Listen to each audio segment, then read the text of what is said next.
मेरी मिसेज़ आई, वो आके मिली, बच्चे दोनों आके मिले, थोड़ी सी बातचीत हुई। मैंने उन्हें ये कहा घबराना नहीं, कुछ नहीं होगा, मैं बिल्कुल ठीक हूँ। थोड़ी हिम्मत ही रखी मैंने, मतलब अपनी हिम्मत को ख़त्म नहीं होने दिया। वहाँ गई तो जब इसरार की वहाँ पे हालत देखी ना, वहाँ थोड़ी सी हिम्मत मेरी टूट गई थी। उसके बाद ये लोग रोते हुए बाहर चले गए, तो कोई आधा घंटा मैं मज़ीद मुझे होश रहा है। उसके बाद फिर मुझे पता नहीं लगा मेरे साथ क्या हुआ है। मुझे होश आया तो मुझे पता लगा जी मैं 20 से 25 दिन के बाद होश में आया और मैं वेंटिलेटर पे चला गया हूँ। जिस दिन गोलियाँ लगी थी उस दिन तो ऑपरेट हो गए थे, ये ठीक भी हो गए थे। 4 दिन बाद इनकी जो हालत थी वो बहुत ज़्यादा सीरियस हो गई थी। वो बहुत ज़्यादा हमारे पे ना बड़ा दिन था वो।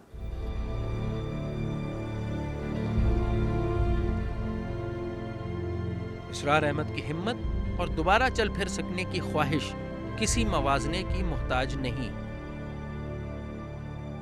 लेकिन इस मुश्किल सफ़र को तय करते हुए वो क्या ख्यालात और वसवसे हैं जो उनके दिलो दिमाग में गर्दिश करते हैं। काफ़ी वो बुरा वक्त था। उसी दौरान मैं कोई 3-4 मरतबा रूम में शिफ्ट हुआ, फिर आईसीयू में गया। उस दौरान मुझे एक वक्त ऐसा भी आ गया जब डॉक्टरों ने जवाब दे दिया कि अब ये नहीं बचेगा, आप दुआ कर लें। कोई एक दिन तो मुश्किल का नहीं हुआ ना, जितने दिन ये हॉस्पिटल में रहे, और आज तक मुश्किल में ही है। शुरू में तो मैं यही समझता था कि मुझे कुछ भी नहीं हुआ, कुछ हफ्तों की बात है, मैं तो मतलब ठीक हो जाऊंगा, चला जाऊंगा काम पे दोबारा। तो ना मुझे दिन का पता था, ना तारीख का पता था। फिर मुझे एहसास हुआ कि लगता है मेरे साथ काफ़ी बड़ा वाक़या हो गया, क्योंकि मैं जब अपनी टांगें हिलाता था तो टांगें नहीं हिलती थी। फर्स्ट डे ही डॉक्टर साहब थे, उन्होंने मुझे बुलाया था और उन्होंने मुझे ये कहा था कि हम आपसे माजरत चाहते हैं, आपके शौहर अब कभी भी नहीं चल सकेंगे, मतलब ये बिल्कुल पैरालाइज हो गए। काफ़ी ऐसी चीज़ें हैं जो बाज़ दफ़ा ज़हन में आती हैं कि काश ये ना हुआ होता तो मैं मतलब ये काम कर लेता। जैसे मैं अभी टोटली बेड पे हूँ, घर पे कोई भी नहीं है, तो मुझे अगर पानी भी पीना है तो मैं अब इंतज़ार कर रहा होता हूँ कोई आए तो मुझे पानी डाल के दे दो, मैं पीऊँ। ना वॉशरूम जा सकते हैं, ना नहा सकते हैं, ना खाना खा सकते हैं खुद से, इनको देना पड़ता है सब कुछ। लेकिन अब यही रूटीन मतलब अख्तियार की है कि घर वाले कहीं पे भी जाते हैं तो वो मेरे करीब सब चीज़ें रख के जाते हैं ताकि मैं इजीली ले सकूं। इतना भी मतलब नहीं रहा कि ये ज़रा सा उठ के हल्का हल्का ही चल सकें, बिल्कुल नहीं, चल ही नहीं सकते। जब बच्चों को गली के अंदर कोई कुछ कह देता है, वो रोते हुए जब घर आते हैं कि पापा हमें फ़लाने मतलब बड़े से आदमी ने थप्पड़ मार दिया या कुछ कह दिया, फिर दुख होता है कि या अल्लाह मुझे जल्दी से खड़ा कर दे ताकि मैं कम से कम अपने बच्चों को ये चीज़ें बर्दाश्त तो ना करने दूँ जो लोग उन्हें कुछ कह देते हैं। बच्चे मेरे सहम गए थे। मेरी बेटी रोती थी कि सबके पापा मतलब जाते हैं बच्चों को पार्क लेके, हमारे पापा नहीं जाते। मेरे बच्चों ने बहुत बुरी सिचुएशन मतलब देखी है। अफसोस होता है ना देख के, मतलब एक इतना काम करने वाला, चलने फिरने वाला मतलब इंसान आज 3 साल से मतलब बेड के ऊपर है। गुस्सा भी आएगा, दुख भी होता है, दिल से बदवा भी निकलती है मेरे तो। नहीं, अक्सर बच्चे कहते हैं कि पार्क में जाना है हमने, दूसरे बच्चे भी जाते हैं या पिकनिक पे जाना है, तो मैं उन्हें कहता हूँ कोई बात नहीं बेटा, चलेंगे ना, बस दुआ करो, देखो कुछ ही दिनों में आपके पापा ठीक हो जाएंगे, मिलके चलेंगे सारे। उनको अभी तक इस चीज़ का नहीं पता कि आया पत्नी मैं कब खड़ा होता हूँ, नहीं कब, उन्हें यही पता है कि बस मैं कुछ अरसे में ठीक हो जाऊँगा। इसी चीज़ को देखते हुए कई दफ़ा मैं अपने आप को कहता हूँ यार पत्नी क्या हो गया, कब खड़े होना है। बहुत बहुत सारे लोगों ने सपोर्ट दी, स्पेशली ऑफिस वालों ने। ना मेरे घर वालों को महसूस होने दिया कि इसरार नहीं है या कोई बड़ा ऊपर नहीं है तो इसरार का ट्रीटमेंट नहीं होगा या कुछ नहीं होगा। तो उन्होंने मतलब हर किस्म का साथ दिया, गाड़ियाँ उन्होंने ऑफिस की दी, खाने पीने का उन्होंने ख्याल रखा, जो भी मेरे रिलेटिव वगैरह आ रहे थे सबको मतलब उन्होंने देखा। बिल्कुल ये महसूस ही नहीं होने दिया कि मतलब इसरार या उसकी फैमिली मतलब कोई गैर लोग हैं। और आज तक मतलब जो है ना साथ चल ही रहे हैं, तो सपोर्ट है इन लोगों की, तो हम भी साथ साथ इनके हैं। जो हमारे सीईओ हैं वो खुद मिलने आए, घर पे आके मिल के गए, हॉस्पिटल में भी आए थे वो। तो काफ़ी अच्छा लगता है मुझे, अभी भी किसी चीज़ की प्रॉब्लम नहीं है।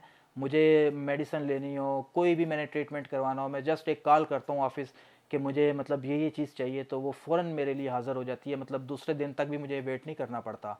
अपने जो थे मतलब रिश्तेदार वो और ऑफिस वाले, इसके अलावा मतलब जो बाहर के लोग थे, स्पेशली जो जिनके हम मकानों में रहते थे, उन्होंने बहुत बुरे सलूक किए हमारे साथ। सबसे पहले मतलब जहाँ हम रहते थे उन्होंने पहला काम ये किया कि हमें कहा यहाँ से मतलब चले जाएं, सिर्फ इसलिए कि मतलब अब ये पता नहीं चल सकते हैं नहीं, खुदा ना खास्ता अल्लाह ना करे इनको कुछ हो गया तो ये फैमिली पता नहीं किराया कहाँ से देगी। तो लोगों का सलूक बहुत बुरा था, बहुत ज़्यादा बुरा और बहुत हर्ट करने वाला था। उसके बाद मैं सिर्फ ये दुआ करती थी कि या अल्लाह या तो हमें अपनी छत दे दे या फिर इनको बिल्कुल पहले जैसा कर दे। फिर इनकी टांगों ने मतलब जब हरकत शुरू की, वही डॉक्टर मतलब हैरान हो गए। मतलब स्टेप बाय स्टेप मतलब इन्होंने जैसे एक बच्चा मतलब कदम उठाता है, इस तरह मतलब इनके साथ हो रहा है।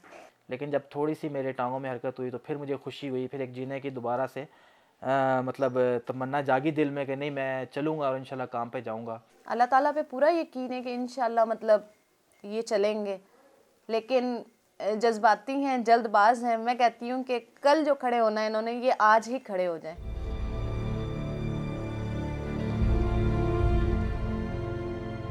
12 साला सुकरान और 8 साला अनमता के हौसले किसी भी बालिग शख्स से कम नहीं, और वो हर मरहले पर अपने वालिद की मदद के लिए हमा वक्त तैयार रहते हैं। माशाल्लाह से 2 बच्चे हैं मेरे और बाज़ार का सारा काम वो करते हैं। मुझे भी बाज़ दफ़ा जब अकेला होता हूँ संभाल लेते हैं मुझे भी। मैं बेड पे भी हूँ, जैसा भी हूँ, लेकिन उन्होंने अपनी माँ का बाप का सहारा बने। मैं अभी इतनी सी उम्र में आके सब कुछ उन्होंने मैनेज किया हुआ है। पापा जो भी कहते हैं मैं वो पूरी करता हूँ पापा की बात। पापा के पास बैठा रहता हूँ, पापा की मालिश करता हूँ। आप कितना ख्याल रखती हैं पापा का? बहुत ज़्यादा। पापा हमें पढ़ाते भी हैं सबक वगैरह। पापा मुझे लिखवाते हैं, बस टेस्ट लेते हैं।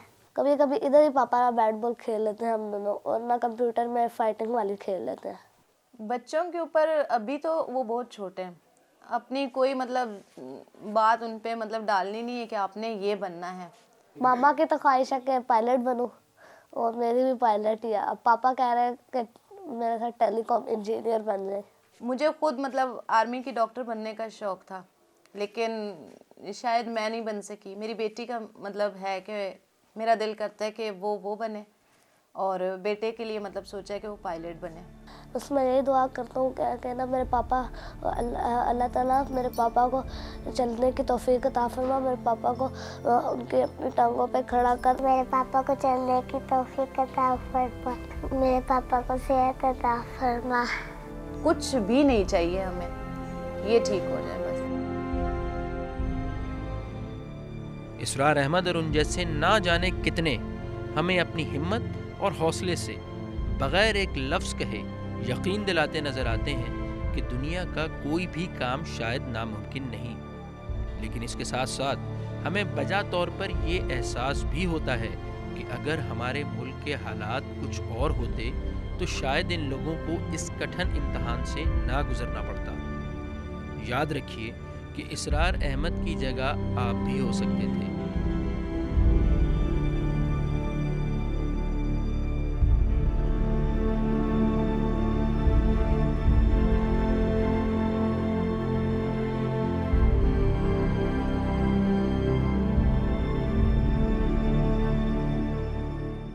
और मैंने सोचा कि मैं उनके पास जाके उनको गोली मार के आऊँ जिन्होंने लोगों के ऊपर बम ब्लास्ट किया। मैं कहूँगा कि ब्लास्ट करना गंदी बात है, आइंदा से नहीं करना। वहाँ मुझे बम फटा था ना, बम की खबर आ रही थी तब मेरे को नींद ही नहीं आई।